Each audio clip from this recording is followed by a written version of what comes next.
Hello, and welcome to a monologuing villainous. Today, I will be ranking all of the villainous boxes. That means Marvel, Star Wars, and Disney.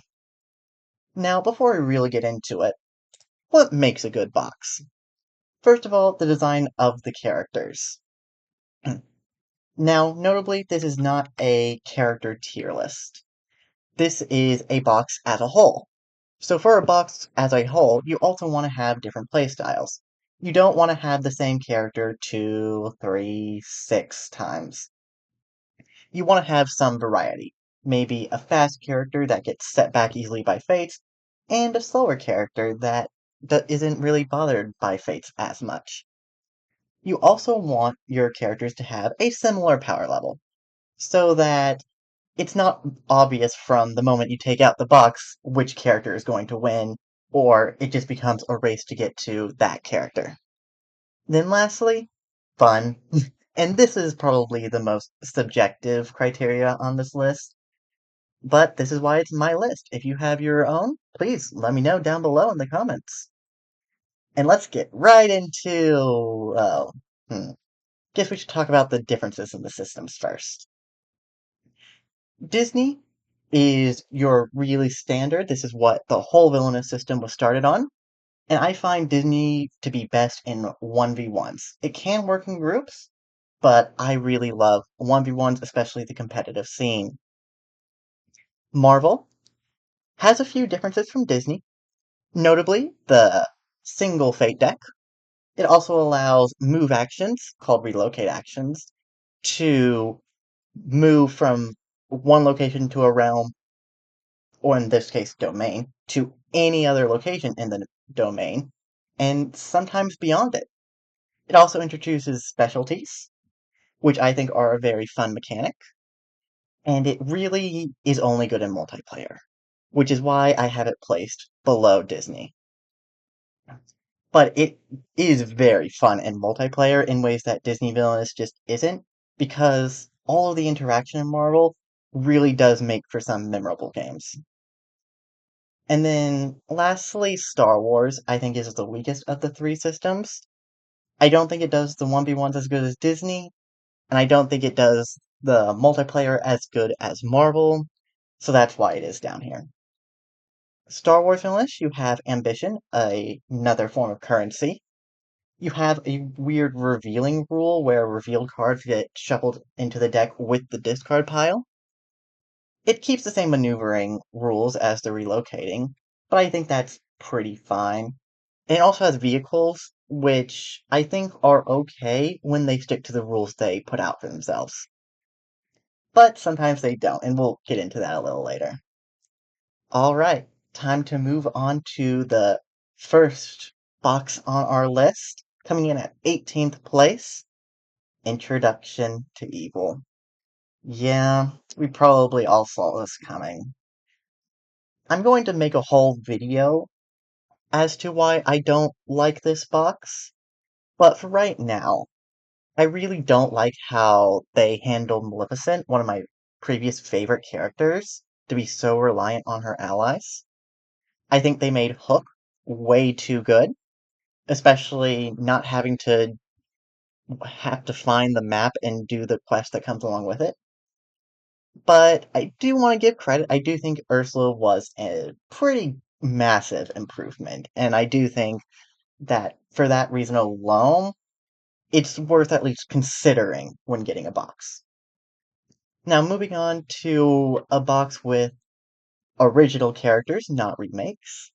In 17th place, we have our most recent Star Wars set, Cold Tactics. Cold Tactics features Grand Admiral Thrawn and Count Dooku.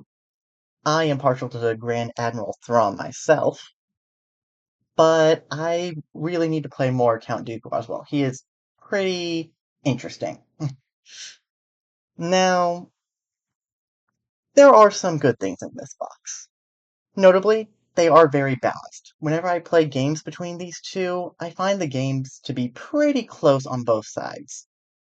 But that's about all of the positives I can give it. I find these characters to be extremely weak outside the box, I find Star Wars Villainous to be a much quicker version of Villainous as opposed to Disney Villainous or Marvel Villainous. So with these characters being so slow, it really exacerbates the differences between this box and the rest of the system. I also find this box to be very fate heavy, with a location like Baton gaining a fate action, meaning throwing have 3 fate actions in his sector. I don't really love this, especially because I find that they have an action bottleneck, especially Thrawn with his lack of player card actions, and the fact that one of his player cards gets turned into the Fate is a little disheartening because it just makes the game go much longer than it should. It also has lots of tokens with all the little intimidation tokens, and it just feels like a lot to keep track of, especially because they're not double-sided, and I really felt they should be. One side has 1, one side has 5. I'm really surprised they didn't do that. And then lastly, this is just kind of a personal thing, I'm really not a fan of the mixed art styles. As seen with Caught and War Has Begun, they use both animated and live action, well, painted over live action, on the card art. I don't think this works on the same villain. There have been live action villains in Star Wars, and they have been animated villains in Star Wars, but I don't find that it clashes as much as it does here. Now, both of these villains have been in both live action and animated projects, but I just wish that they had stuck with either animated or live action, or maybe make a style reminiscent of Davy Jones to really give these characters a sense of unity. And that's it for Cold Tactics. Moving on to our next Disney box, Bigger and Badder, featuring Syndrome, my favorite in this box, Madame Mim, and Lotso.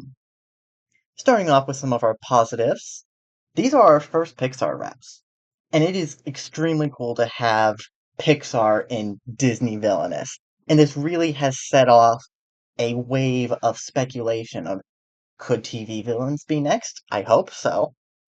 But really, Pixar just kind of said, okay, doesn't just have to be Disney animated canon, and I think that's very exciting. I also think that the theming in this box is really good. It does feel like you are these characters slowly moving towards your objectives. And then also, the hero interaction in this box is not too bad. Buzz Lightyear is very fun to have around your realm, and I just love the tiles as well. Just really quality pieces. Unfortunately, what I would consider not quality pieces are strength tokens. Now, I really don't like strength tokens, and we'll get into it a little bit more later, because I think they are fine for Lotso as a one-time mechanic, but Syndrome has no need of strength tokens, and you'll find this to be a common theme whenever I have strength tokens as negative. I also find these characters to be extremely fate-heavy, to the point where they kind of ruined the competitive scene with how fate-heavy they are. As seen as some of the locations pictured, all of their fate locations are incredibly good. Now, I also included some stats from one of the recent Wicked leaks posted in the Let's Get Wicked Discord server, and Madam Mim's win rate is 75%, with Lotso being a respectable 61.76%. These win rates are absurd if it's supposed to be around a 50% win rate. Now, we have had strong characters in the past, like Dr. Facilier, but he kind of hovered around a 60% win rate, and Madame M just completely blew him out of the water. And then lastly, I don't find this box to be very balanced within itself. Lotso and Manamim, I think, are fine against each other. I still give Manamim the advantage. But Syndrome, I don't know how he's supposed to win with against these characters, since he needs a Fate Lock and constant vanquishes, and Madame Mim can never be Fate Locked, and Lotso cannot defeat heroes. Well, he can, but it's pretty disadvantageous to do so. So I'm really surprised Syndrome made it into this box. Now, to round out our Star Wars, Disney, uh, and soon to be Marvel, in our bottom three non remake slots, we have Mischief and Malice with Loki, Madame Mask, and MODOK. And Madame Mask is my favorite of these three, but I'm really not a huge fan of this box.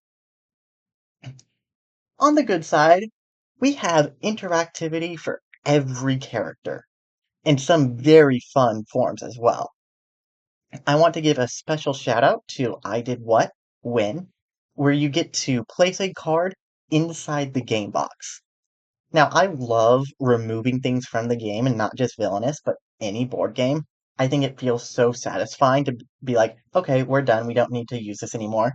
And to have I Did What When, just say take out the game box and put it back in there, that's hilarious to me. But all of these characters are really interactive in some way. Granted, I don't think Captured is the best form of interactivity, but the fact he has this option really highlights the strength of Marvel as a system. On to our negatives. Most obviously, we have the bad domains. Loki has two top discard actions, whereas MODOK has a top vanquish action. And we'll come back to MODOK, but having two top discards means that character can easily get soft locked if they have no playable cards, which is very easy to do with Odin Allfather or Ragnarok. Secondly, we have very rough events. The infamous Infiltrated, making it incredibly hard to both do anything in your domain and even complete the event. And then if you do complete the event, the reward just isn't worth it. And usually when I play Marvel, I'll mix up all the other fake cards except for these events. We also have a combo fake deck. What this is the shield fake deck. And what they try to do is whenever more shield heroes are played, then they all get stronger, or you can take a shield hero off of your domain and give it to someone else, and things like that. Unfortunately, this really doesn't work since they're very weak without the combo and easily dealt with. And then they can also be diluted into the massive Fate deck, as well as being combined with other Fate decks like the original and the Twisted Ambitions common Fate deck, that you might not have another hero that would work with a combo. And so it just makes this very weak on the hero front. We also have very punishing targeted villain cards, such as Kate Bishop. And remember that top Vanquish, that's the only way MODOK can deal with heroes other than effects, which is fine. Except for Kate Bishop turns off effects. Now, she does other horrible things to other villains as well, but the fact that this is the same set really puts this set much lower than it otherwise might have been. And I also want to give another shout out to punishing multiverse cards. I don't love that Loki can just say, okay, you don't have this location anymore. I think they need to work a bit more on the interactivity, but I'm glad the interactivity is there. Alright, moving on to our 14th place. Revenge at Last, featuring Darth Maul and Captain Phasma. I prefer Darth Maul in this set. It took me a long time to figure out Captain Phasma. I do think that the hero manipulation in this box is very good. I love essentially, quote unquote, hypnotizing a hero to having them work for you, just demoralizing them enough to become your apprentice and building them back up. Oh, it's so good to have hero cards on the villain side of the realm. And I also enjoy that there are different paths to victory.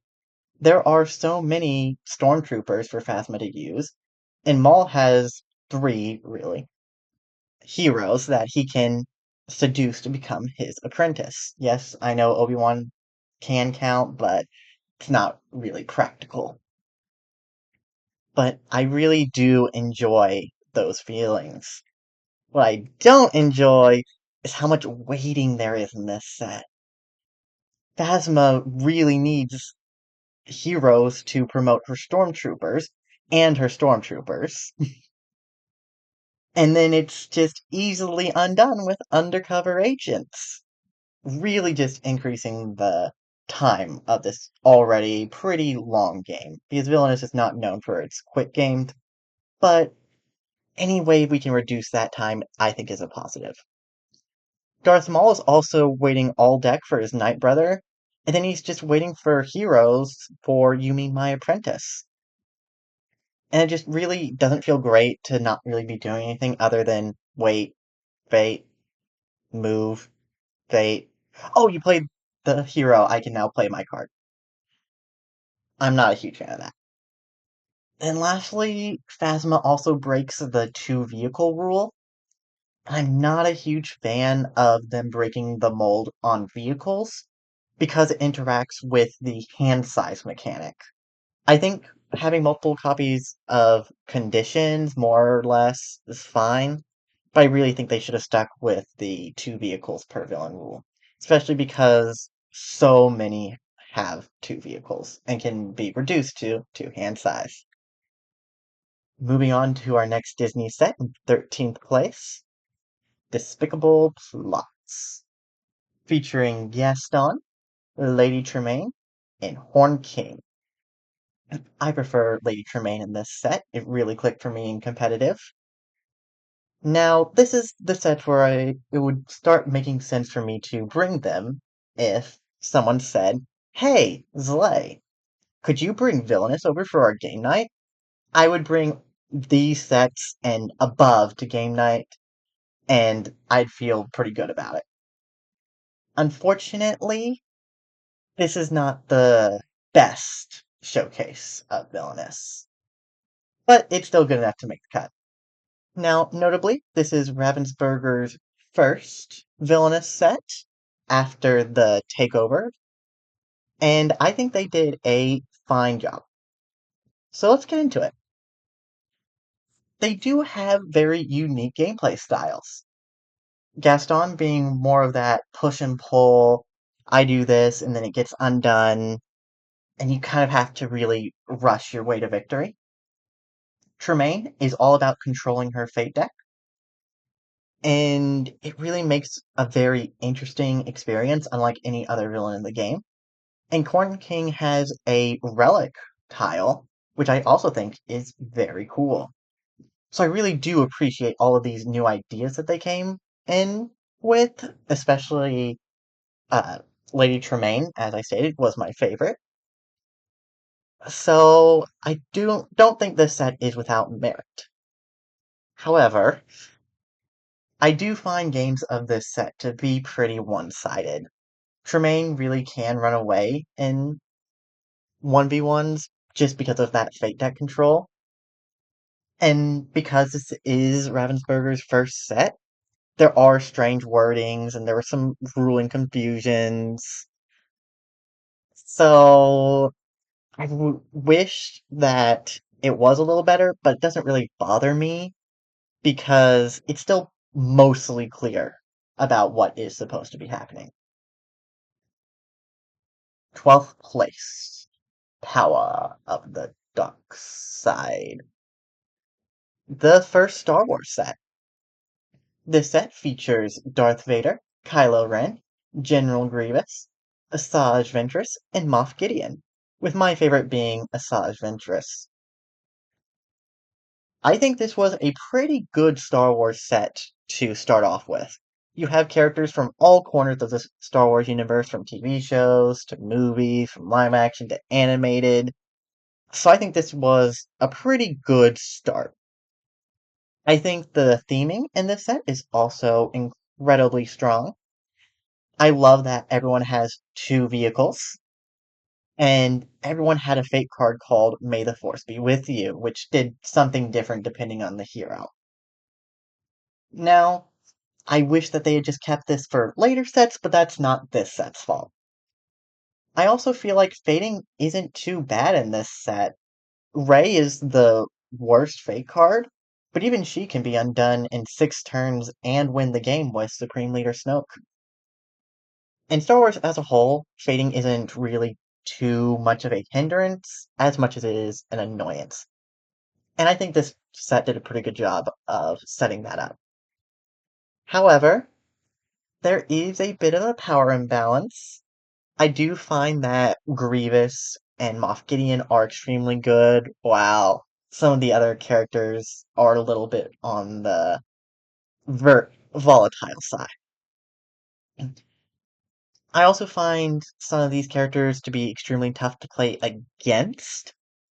For example, Asajj Ventress has a card called Infiltration, which defeats all heroes at the location she's at, starting on the next turn. And there's only one fate card that stops it. General Grievous has trained Jedi arts, which makes it very hard to know when to fate him. And then Moff Gideon has Captured, which basically means his entire setup is to do a one-turn combo with very few ways to stop it. Now, I also feel like all of these characters in this box suffer from, oh, I have all of these credits, but I need ambition, or vice versa. I would also like to say that this set did not give enough ambition, because I have run out of ambition in a two-player game, when I wasn't even trying to hoard ambition. So, later sets do somewhat fix that issue, but this is a box rank. This is a ranking this box. And then lastly, that weird reshuffling rule was introduced in this set. I think it works fine here, but it really hinders villains down the road that I don't think it should have been included here in the first place. Following Power of the Dark Side in 11th place, we have We Are Venom. 3 guesses who is in this box. You guessed Venom, you are correct.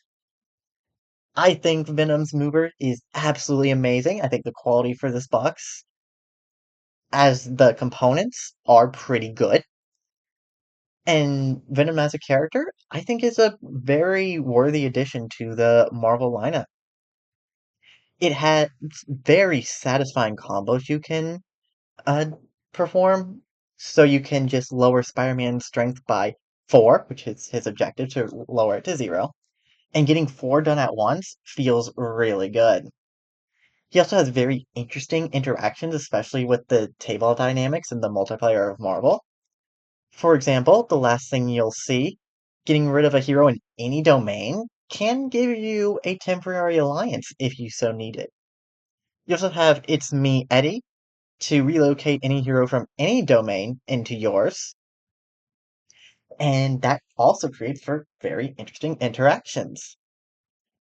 I also think he's going to be very good for future characters, because he doesn't interact too much, but he does have a few things that can really make it a challenge for some characters, like defeating a necessary hero. He can just remove it or bring it over to him. Or he can help them out by uh if it comes back, like Black Panther, he can just remove it for him. So it'll be very interesting to see how he fits into the rest of the cast. Unfortunately, there are some negatives. There's only one Spider-Man hero in his Fate deck. And the only other Spider-Man heroes are targeted villain cards. So if Venom is not playing with Doc Ock or Titania, this is his only real option. Considering his objective says any Spider-Man, I would think I'd have liked at least one more Spider-Man. He is also incredibly easy to stop. For instance, Madame Mask can just line of sight and defeat a one-strength Spider-Man when he was so close, and he has to start over. So that can be a little disappointing. He also doesn't have a common Fate deck, and this is really disappointing to me because I love the common Fate deck. As much as we all love the villains, the heroes are also cool too, and essentially getting another character in the common Fate deck is extremely exciting. And then lastly, he's all on his lonesome, a single character in Marvel, where Marvel thrives on interactivity, and if you just get this box, you're not getting any of the interactivity. And speaking of single character boxes, filled with fright featuring Oogie Boogie. Now, I think for some positives, his dice are amazing. If the dice had just been standard, run-of-the-mill, white dice, black pips, I would have been extremely disappointed, but they are the same dice from the movie, and it just feels so good. And also, dice as a mechanic are super fun. Gambling! Yay! No, I'm not addicted. Why do you say that? Anyways, I also find him to be on the stronger end, but pretty balanced, all things considered. And he has some pretty unique fate cards, like Sally, that can keep him in check. Now, he's not perfect. He is just a single character. He's not hit as hard as Venom because Marvel is a very interactive game, but it does a little. And then we have Sandy Claus. I'm really not a fan of this card. If the back of the fake card was a black filament instead of the golden filament, I think it'd be okay, but I still don't love it. I absolutely believe he should have been a double-sided tile with Sandy on one side, Jack on the other, and then you have an effect that does what Jack Skellington does in the Fate deck. So why didn't they do this? Well, I have no proof of this, but I think part of it was strength tokens. Because strength tokens are in this box, despite the only card that adds strength tokens being Imposter Sandy Claus. I truly think you could have made Imposter Sandy Claus an item effect, similar to Jack's hero effect, where you just attach it to Jack and it reduces strength by 1. And this is just a personal funny story. I have played Oogie Boogie against friends, and they absolutely despise the bathtub, since they feel like I had my whole realm covered, and then, oh, I play the bathtub now that everyone's ready to vanquish Jack. And they did not care for that secrecy mechanic.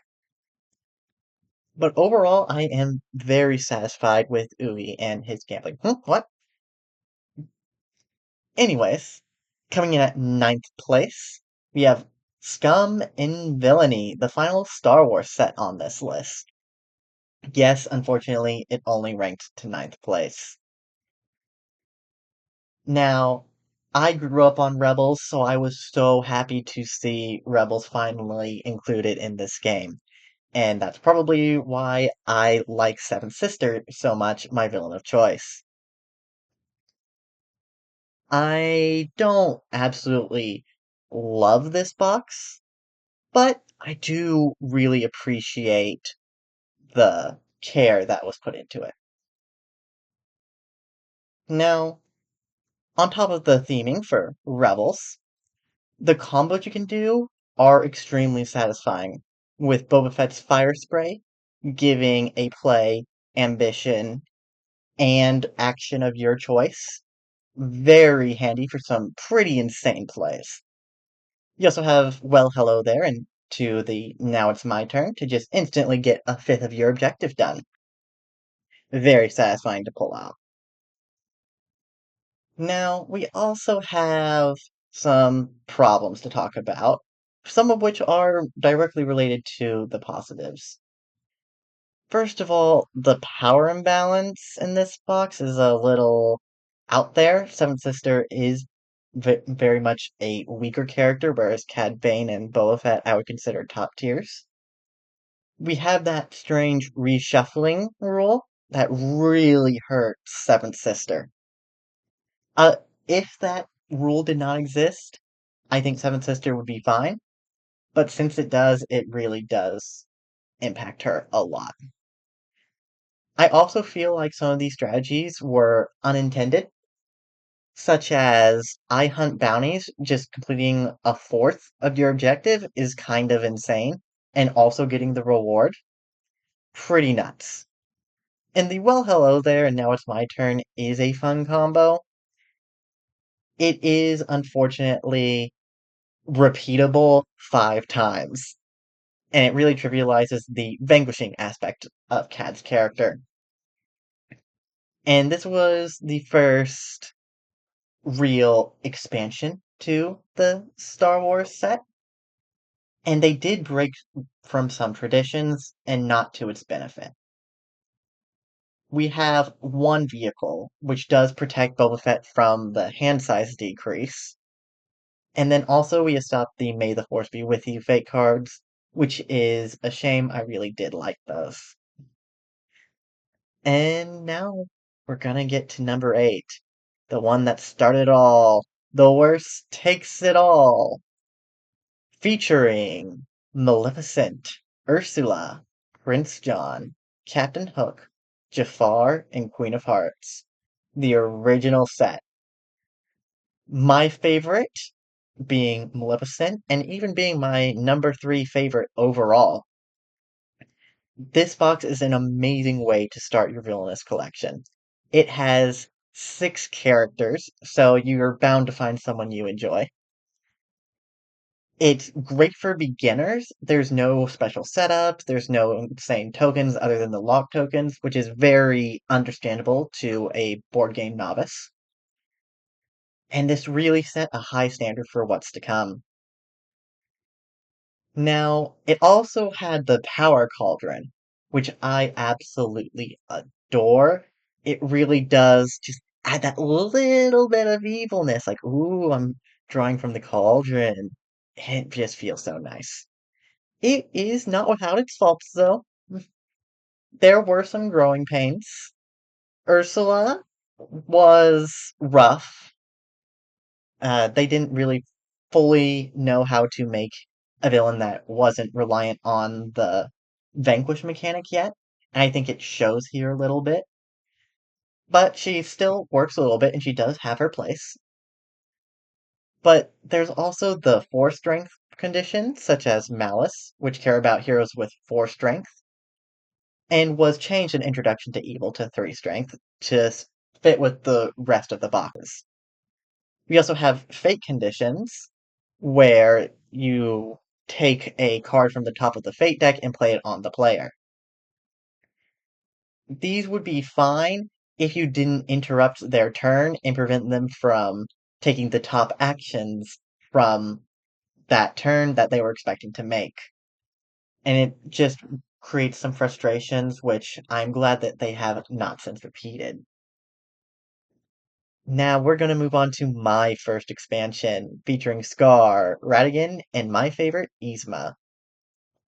Evil Comes Prepared was a gift to me along with the first set, so I do hold a very special place in my heart for this one.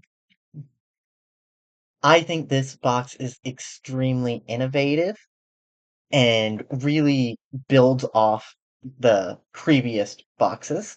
We have a objective that changes partway through the game, and that's such a cool reveal, and it just leaves the whole table in shock if they weren't expecting it. We also have Scar, who is has a succession pile. And as said before, I love taking heroes into the bottom of the area, the villain side, and it also kind of removes them from the game other than Hakuna Matata. And I love removing stuff. It's a great mechanic. And then Yzma's four fate decks are so thematic. And oh, it feels so good. And you have to fate her a different way. And it just makes for such a unique gameplay experience. It's not perfect. The is very, very character strength, Radigan being one of the strongest villains in the game, and Scar not. It's also pretty easy to get stuck, especially with Scar, but even with Yzma as well. A Scar can get stuck in that Hakuna Matata loop, and Yzma can have Kronk on the hero side, or don't know where Cusco is and all of their afterlimbs are gone, and it can just be a little bit of a slog. Now, I also find that these characters are extremely dependent on conditions. Radigan, the less so, just because Devious is nice but not mandatory. But Yzma can win games by doing nothing but fate and wait for Ferocity to trigger, and then go vanquish Cusco. Scar also really needs his injustice to avoid Hakuna Matata. All these reasons are why this box is behind the base box from Marvel, Infinite Power. Ranking 6th place, we have Thanos, my favorite Marvel villain, Hela, Ultron, Killmonger, and Taskmaster. Now, this box is what really promoted the idea of interactivity. And it started like, what if villainous wasn't just limited to your realm? What if you could go anywhere? And this has started to plant the seeds, especially with Thanos and his Infinity Stones. I love the mechanic of giving other players extremely powerful abilities and then coming in and taking them and moving them back to your domain before using those abilities yourself. It the Infinity Stones are so good. I wish that there was a game mode where you could just take the Infinity Stones even if Thanos wasn't playing. We also have tiles. We have a good amount of tiles, and I love tiles. They feel so nice. And I just, once again, the Infinity Stones being tiles, they feel so good, especially since they're double-sided. And I just feel like this was a very good, basic introduction. I don't feel like they've gone crazy yet, which we'll see a little later. But, like, heroes are pretty much strength bodies. The events are pretty basic, but that doesn't mean bad. I've quite enjoyed this. Now, Marvel is lacking when it comes to the 1v1. It really does need multiplayer to thrive. And unfortunately, the strongest characters, those being Killmonger, Taskmaster, and Ultron, are the ones that don't interact. So it is kind of a disadvantage to play the interactivity parts. Now, the events, while basic, are pretty not amazingly interesting, and it really does pick up later, but I think I would have liked to see a little bit more experimentation, but I understand why they didn't for this box. Moving on to our final five, we have our most recent Disney release, Treacherous Tide, featuring Davy Jones and Tamatoa. Davy Jones is our first live action villain, which, as stated before, very good for speculation. And he's also my favorite in the box. So a little bit of a double whammy there. Davy Jones can just do so many satisfying combos with the Flying Dutchman, Bootstrap Bill, and oh, there are just things that are so satisfying. And I haven't mentioned this before, but I absolutely love cards that aren't discarded when you use them. So the Kraken not going away, feels so good. Not to say Tamatoa can't do any combos, but I really did fall in love with Davy Jones's combos. And then this box is a box that has a very clear nautical theme. I really do appreciate it. There are also different types of playstyles in this box. Tamatoa can pretty consistently win pretty fast, whereas Davy Jones does take a long time. I might even say he's the slowest villain in the game. And then lastly, I don't know why, but I absolutely adore this color scheme in this box. Just those colors really embody the kind of like murkiness, kind of villainous, kind of just like the fear of the deep ocean, and I love it. Now, they also are pretty hard characters. I would not really recommend these for newcomers. And this is just amplified by the Fate deck. Davy Jones really can get stuck if his cards don't show up in the right order, and a Jack Sparrow covers his Vanquish action, and no one's discarding so you can't get treasures out. It can be pretty rough. And Tamatoa also has a something shiny loop that can be extremely annoying. And also, he's never guaranteed to get the cards he needs, which can make him pretty frustrating to play occasionally. Hmm. And then strength tokens are making another appearance. Now, all the way back in Bigger and Badder, when Lotso was a villain, his objective was to reduce all heroes to 0 strength, and Syndrome also reduced hero strength by a good amount.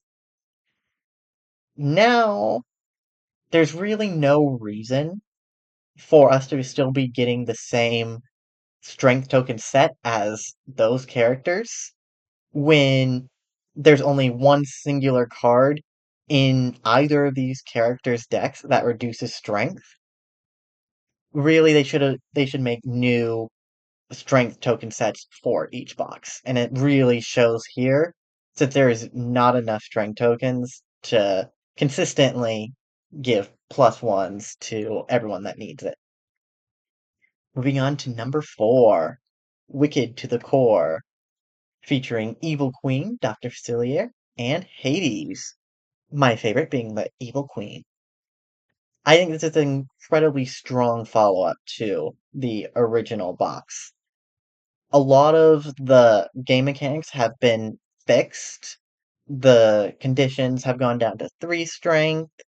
I think they've used activates more with Evil Queen a lot better. I also feel like this box was really light on the fading. And I don't think fading is inherently bad, but I do like me some quicker characters, and this box really delivered on that front. Now, not to say that this box was perfectly balanced. One of these characters is not like the other. Hades is unfortunately extremely slow, with Dr. Facilier being the best in the game before Mims showed up. So it is a little bit like, but overall, I think very strong advancement and worthy addition after the first box. I would like to say that there are no poison tokens for the Evil Queen, which I really wish that they had. And shout out LaserLand, I have bought some tokens from them. I think it really enhances the gameplay when I use them. I would have liked to have seen them officially in the box. For our final 3, our final Marvel set, Twisted Ambitions, featuring Dr. Octopus, Titania, and Kang the Conqueror, with my favorite being Doc Ock himself. This box, I think, really elevated Marvel villains as a whole because of that interactivity. In the common fake deck, they've kind of gone away from the combo heroes that didn't work, and now they're all super wacky and unique. I think that really fits the game.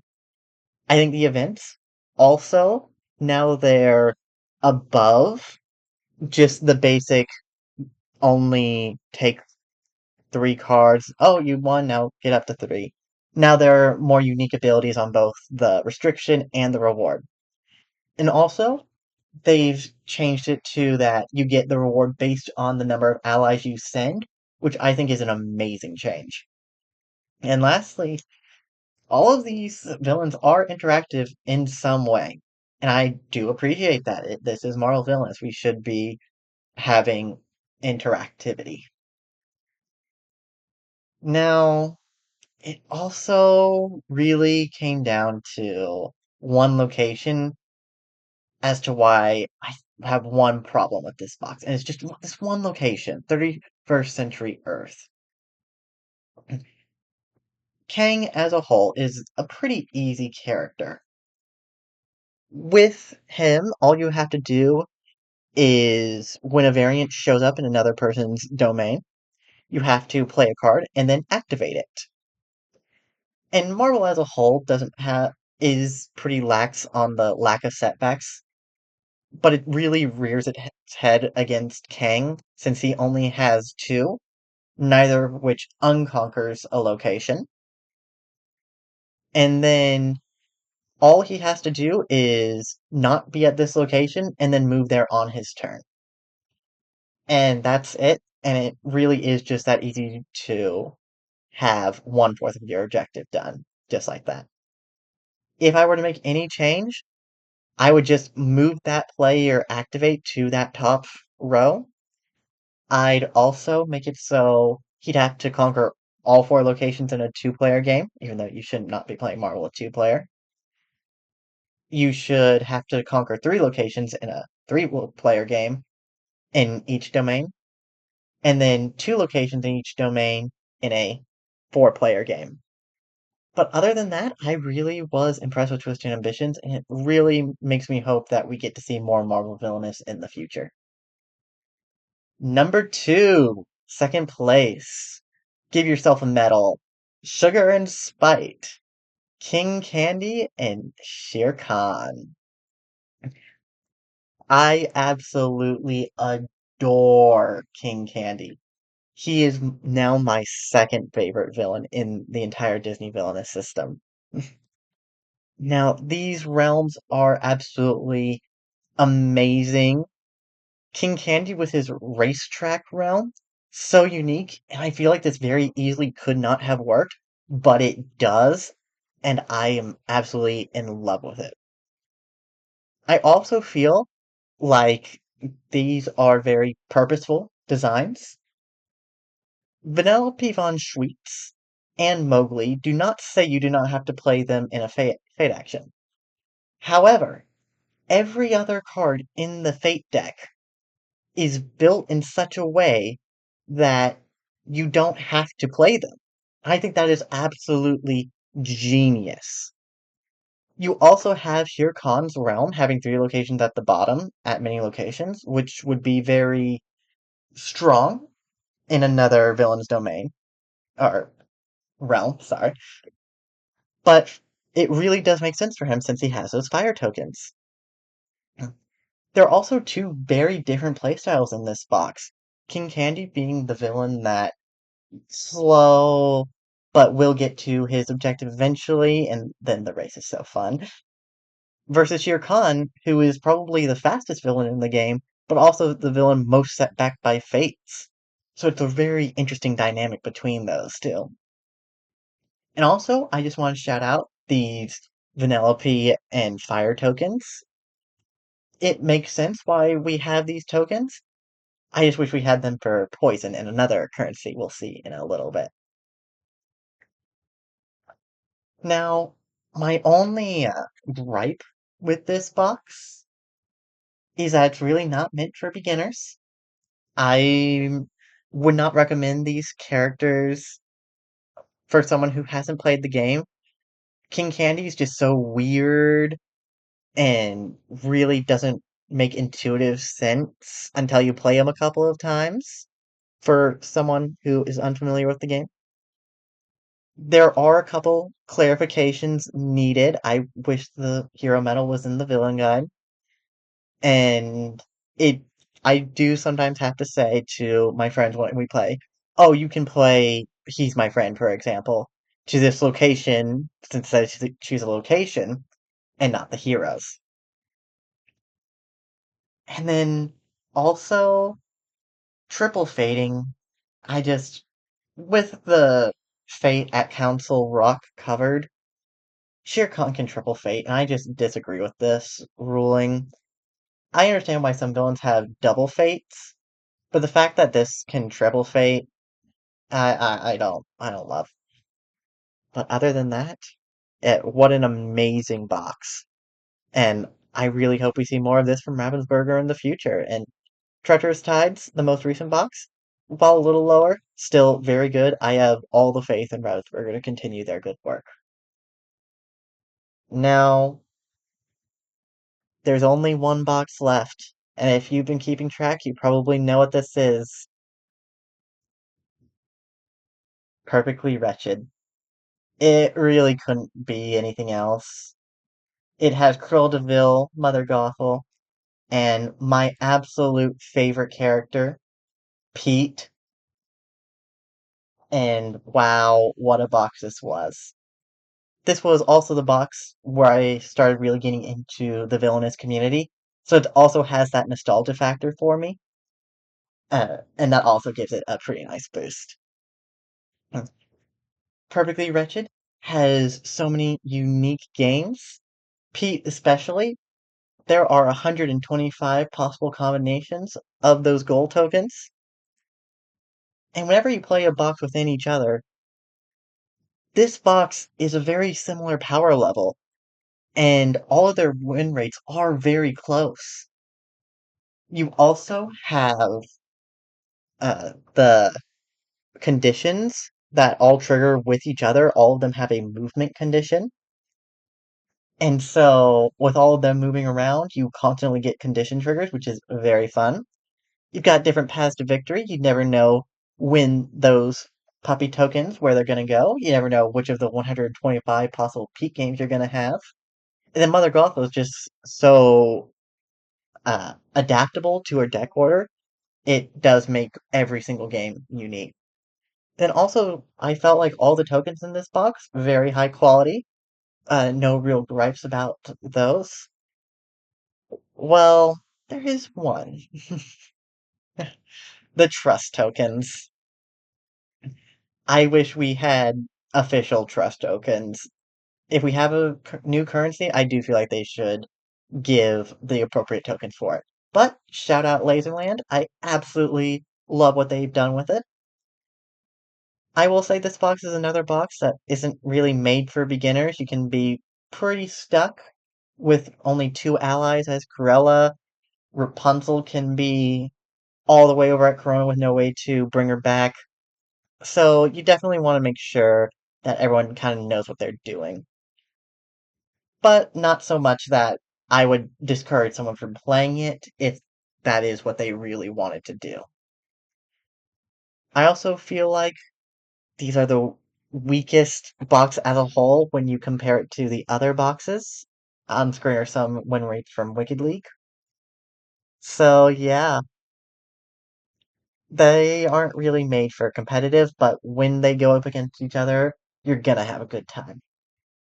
And that is the end for the current villainous lineup. We have two new boxes coming soon.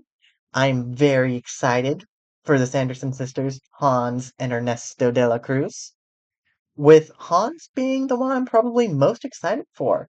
But we shall see what the future brings. And if the past boxes are anything to go off of, I think we've got some good things in store. Thank you so much for watching, if you watched this far into the video. And if you have any opinions you'd like to share or want to share your own list, please do it down below in the comments. Thanks for watching, everyone. Bye.